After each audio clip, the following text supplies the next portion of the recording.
ओम तव कथामृतम तप्त जीवनम कविभिडीडितं कल्मषापहं श्रवणमंगलम श्रीमदाततं भुवि गृह्णन्ति ये भूरिदा जनाः।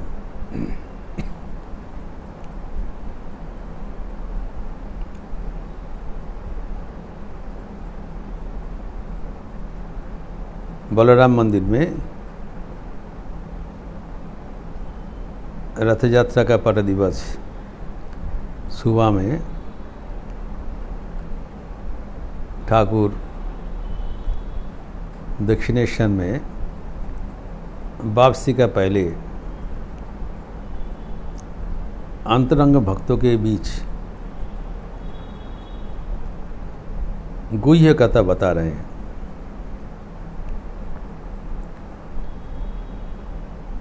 पहले तो बताया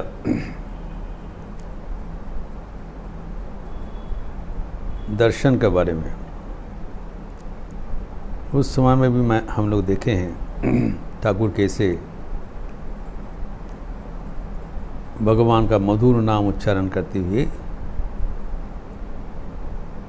भाव विह्वल हो गए थे। फिर उसके बाद बताया ईश्वर दर्शन होता है। This is the perennial question of the age. वर्तमान युग का ये प्रश्न है, जिस प्रश्न लेकर नरेंद्रनाथ ठाकुर के पास पहले आए थे। भगवान के गीत देखा जाए इसलिए ये आध्यात्मिक जीवन का एक महत्वपूर्ण विषय है। हम बोलते हैं ईश्वर दर्शन मनुष्य जीवन का उद्देश्य। Is it A feasible target, approachable target by common people? ये नॉर्मल प्रश्न होता है, संभव है क्या?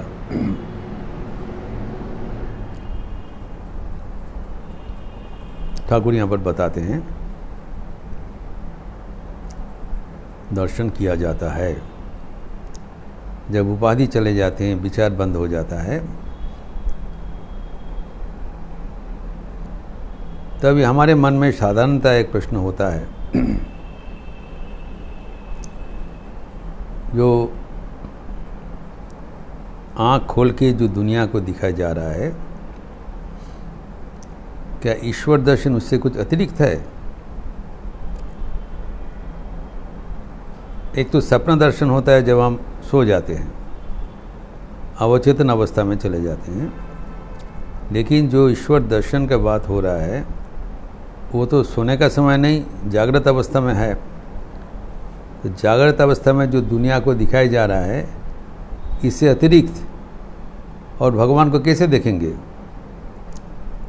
एक साथ? और वो भी सबको नहीं दिखाई पड़ेगा। इसके उदाहरण से ठाकुर एक थिएटर का दृश्य का बात बताया।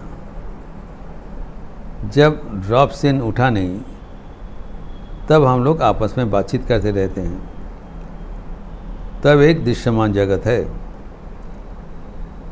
और जब ड्रॉप सीन हट गया, थिएटर शुरू हो गया, तब हमारी दृष्टि एक दूसरे पर्याय में चले जा रहे हैं। जो पारिपार्श्विक जगत रहती हुए भी हमारा मन वहाँ से हटकर एक दूसरा जगत में चले जाते हैं। It goes to the theatre world, a different परिवेश में चले जाते हैं, मन वहाँ पर तल्लीन हो जाते हैं। We forget about our surroundings. तो physically we are present but mentally we are somewhere else. एक उदाहरण स्वरूप दिखाया। वैसे ही ईश्वर दर्शन होता है। ईश्वर को सूक्ष्म रूप में दिखाई जाता है। Definitely it is an interaction which is possible, ये ठाकुर ने कहा। अभी ठाकुर कहते हैं अभी तुम लोग के गुह्य बात बता रहा हूँ। I will share very confidential talk with you, very secret है। सीक्रेट क्यों है? क्यों ये सब आदमी इसका जानने के लिए योग्य नहीं है। गंभीर भाव है, गंभीर वाणी ठाकुर बोल रहे हैं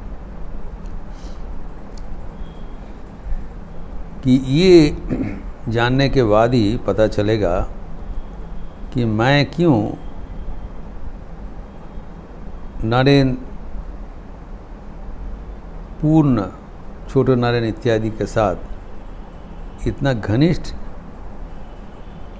संपर्क रखता हूँ। इसमें ही तो ये खुलासा होगा, इसका रहस्य उन्मोचित होगा। क्योंकि उनकी जो इन बालकों को लिए जो आंतरिकता, तड़प, वो जिससे भगवान के लिए होता है उससे भी अधिक है। बड़ा आश्चर्यचकित है। Is very confusing. हाजरा महाशय कहा करते थे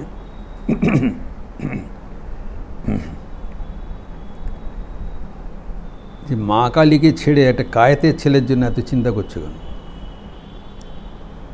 नरेंद्रनाथ अब्राह्मण थे, कायस्थ का परिवार का थे, तो इनके लिए इतना सोचते हुए तुम्हारा क्या हो गया?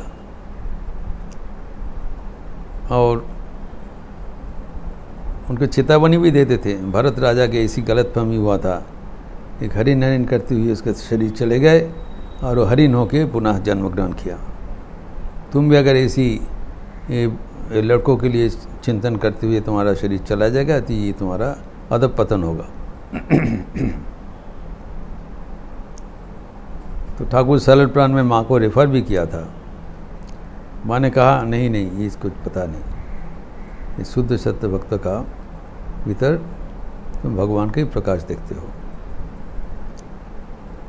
तो अभी ये सीक्रेट बता रहे हैं भक्तगणों का, जो अंतरंग भक्तगण है, बलराम मास्टर आदि 2-4 जन, ज़्यादा नहीं है। सुबह में इतना आदमी नहीं पहुंच पाया, अर्ली मॉर्निंग का बात हो रहा है। तो कहते हैं कि ये सब जब हमारा जगन्नाथ को मधुर भाव में आलिंगन करते हुए करने के जब आगे बढ़ा, तब हम गिर गया। गिरने के बाद हाथ टूट गया, हाथ भेंगे गलो।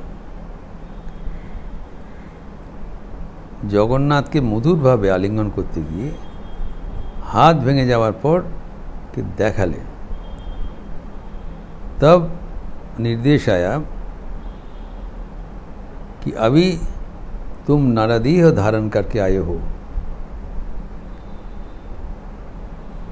You are no more in subtle body, now you are in physical body. समझने का बहुत गंभीर बात बोला है ठाकुर। अभी नरदेह धारण करके आए हो, अभी नर शरीर में जो भक्तगण उसके साथ सख्य, वात्सल्य आदि भाव लेकर रहो।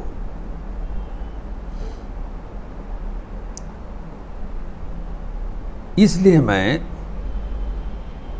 ये शुद्ध शक्त वालों को इतना प्यार करता हूँ। इसके बाद नॉट पहले, उसके पहले नहीं। अब इसको व्याख्यान कर रहे हैं, तब हम समझ में पाएंगे व्हाट इज दिस डिफरेंस। पहले क्या था, अभी क्या है, खुद ही बता रहे हैं। पहले रामलाल के जैसे हम प्यार करते थे।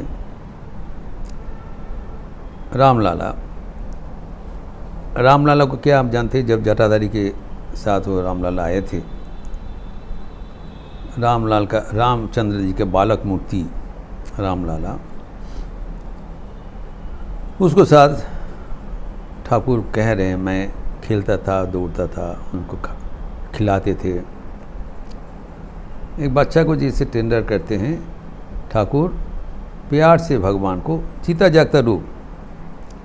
रामलाला यद्यपि एक विग्रह है, जड़ विग्रह है, लेकिन वो जड़ विग्रह में ठाकुर चेतन भगवान को दर्शन करते थे, अनुभव करते थे। वो सूक्ष्म रूप से विराजमान थे, यद्यपि दूसरा कोई नहीं देख पा रहा है, ठाकुर देख रहे हैं। एवं उनको साथ एवं वो उनके साथ इंटरैक्ट करते थे एकदम जीता जागता रूप में। यही है उनका अनुभूति था भगवान के साथ,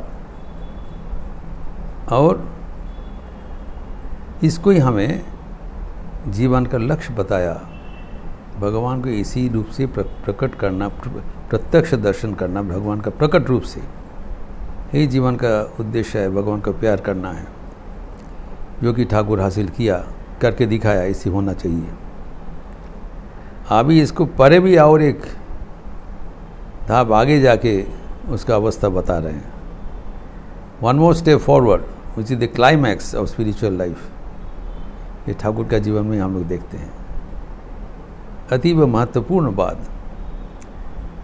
तो अभी रामलाला के साथ हमारा जो भाव हो रहा था, अभी हम वही भाव इन बच्चों के लिए रखते हैं, पूर्ण के लिए, नरेंद्र के लिए, छोटा नारायण के लिए वैसी भाव होता है एग्जैक्टली, क्योंकि वही भाव रखने के लिए हमें निर्देश आया है। I take them as the real manifestation of God.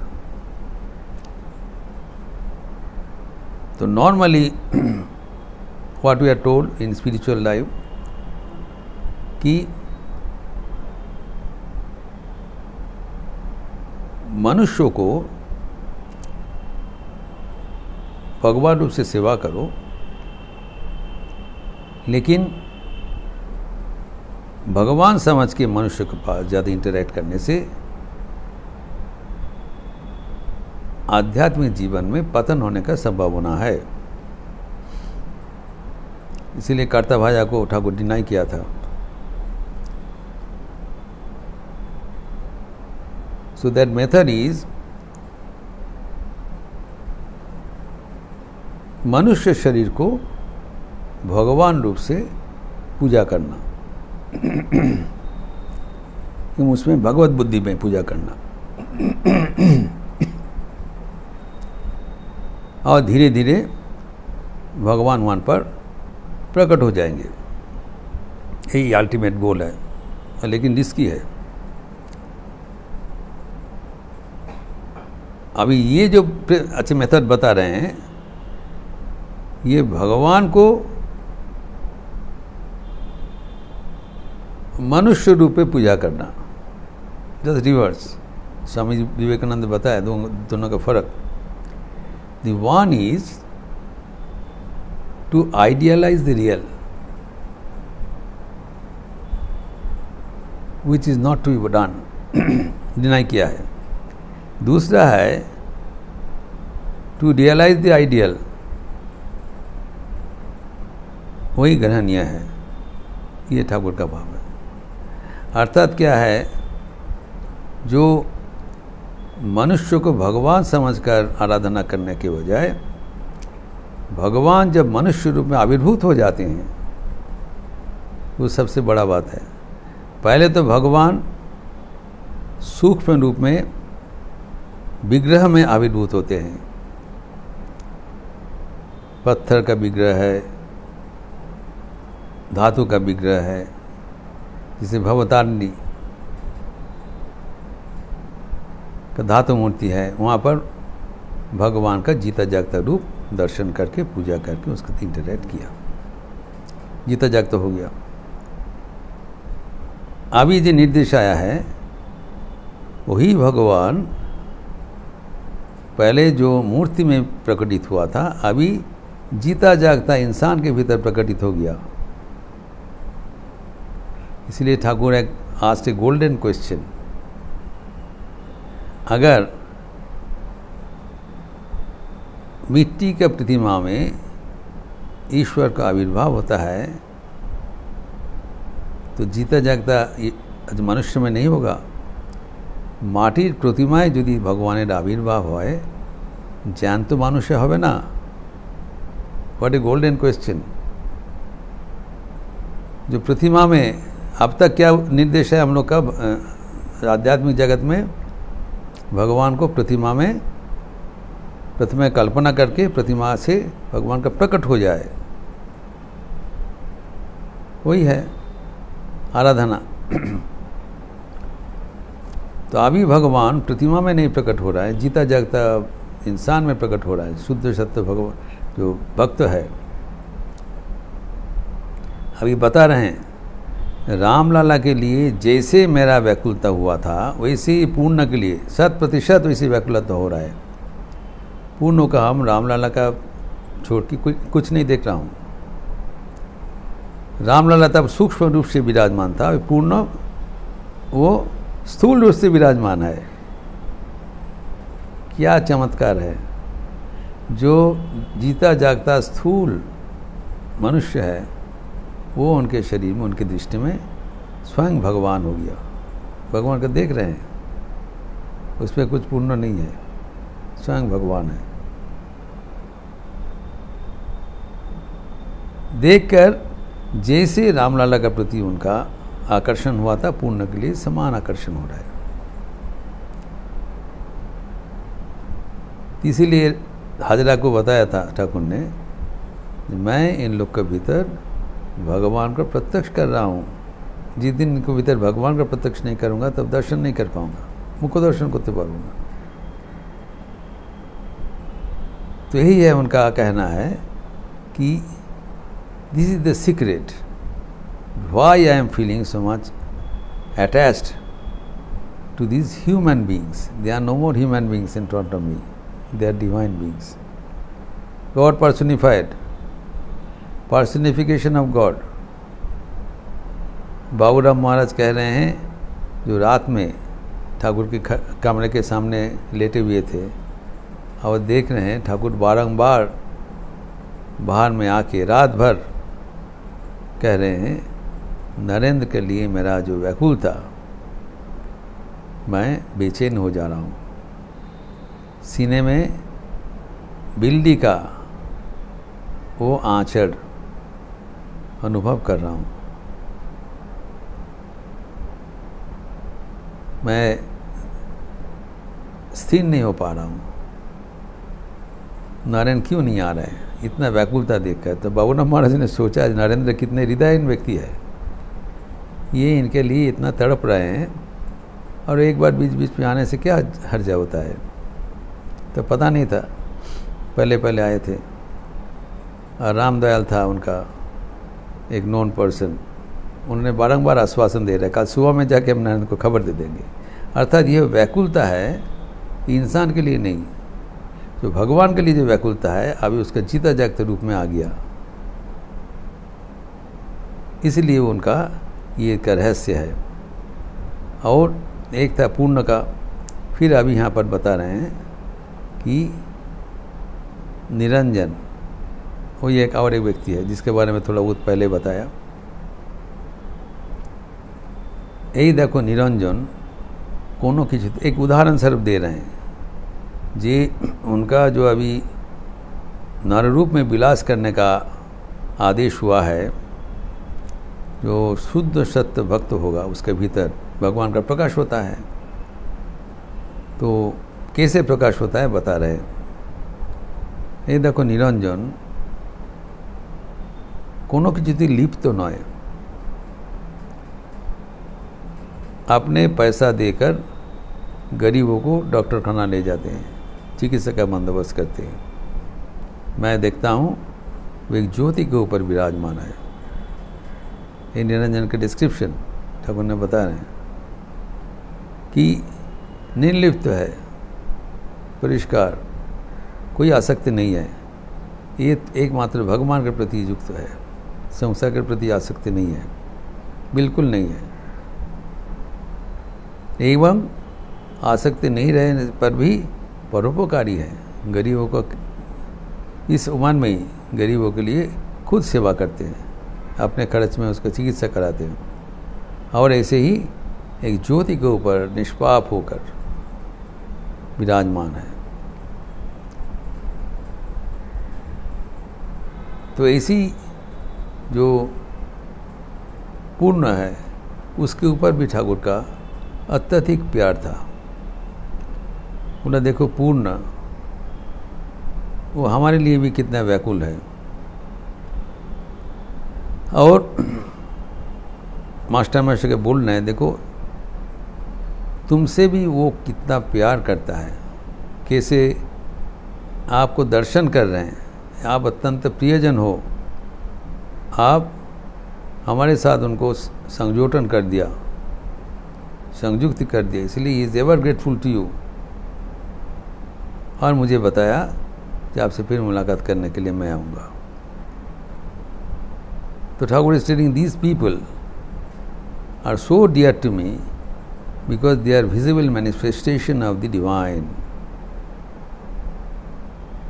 फिर इसके आगे नरेंद्र नाथ के भी विवरण देंगे, जो कि बहुत ही प्रसिद्ध है उनका रिमार्क्स, जिसके लिए हम नरेंद्र नाथ को, स्वामी विवेकानंद को इतना पूजनीय मानते हैं, इतने वंदनीय मानते हैं। तो ठाकुर यहाँ पर जो उनको आध्यात्मिक संदेश दिया, एक अभिनव आराधना पद्धति जहाँ पर भगवान लगता है इंसान के लिए तड़प रहे हैं, लेकिन वो भगवान का ही प्रतिरूप है। यहाँ पर जब बताया निरंजन को कबे तो के खाइए जीवन सफल करबो, निरंजन को खिलाने के लिए, तो एक लड़का को खिलाने पर जीवन सफल कैसे हो जा रहा है? लड़का को नहीं खिला रहे हैं, स्वयं भगवान को खिला रहे हैं अपने हाथ से, जो कि भगवान शुद्ध सत्य भक्तों के रूप में अपने सामने उपस्थित हुआ है। यही है असली बात, कितना ऊंचा उनका अनुभूति है। सब अनुभूति पार करके चले गए, कोई जो इतिहास में इसका कोई वर्णन नहीं है। It's unparallel and wonderful explanation of the climax of spiritual realisation. परवर्ती अंश हम और भी बढ़ाते हुए आगे देखेंगे।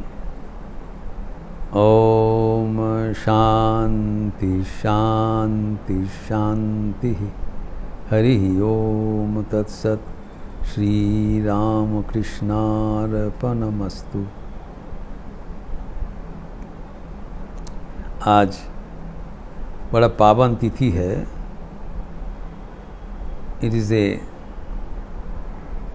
Thrice blessed day. एक तो बड़ा मंगल है, इस बार पंचम बड़ा मंगल पड़ा है ज्येष्ठ महीना में। रेयरली होता है, महीना में 4 मंगल होता है, इस बार पंचम मंगल हुआ है। और अंतिम दिवस में पूर्णिमासी भी है, पूर्णिमा तिथि। तो मंगल का नियम अनुसार शाम को संध्या आरती के उपरांत बड़ा हनुमान चालीसा होगी। उसके बाद पूर्णमासी का अवसर पर श्याम नाम संकीर्तन होगा। लेकिन आज श्री श्री जगन्नाथ जी का स्नान यात्रा भी है, स्नान पूर्णिमा जिसको कहलाता है। ये स्नान पूर्णिमा और सब पूर्णिमा से विलक्षण है। इसका तात्पर्य है, विशेषता है स्नान पूर्णिमा। तो इस स्नान पूर्णिमा का क्या महत्व है वो भी आज श्याम नाम के उपरांत संक्षिप्त रूप से चर्चा किया जाएगा। हनुमान चालीसा भी होगा, श्याम नाम संकीर्तन भी होगा, एवं स्नान पूर्णिमा का, श्री जगन्नाथ जी का स्नान पूर्णिमा का महत्व, उसके बारे में नाती दीर्घ चर्चा होगा। आप लोग सब स्वागत है। अच्छे रहिएगा, स्वस्थ रहिए, आनंद में रहिए। नमस्कार।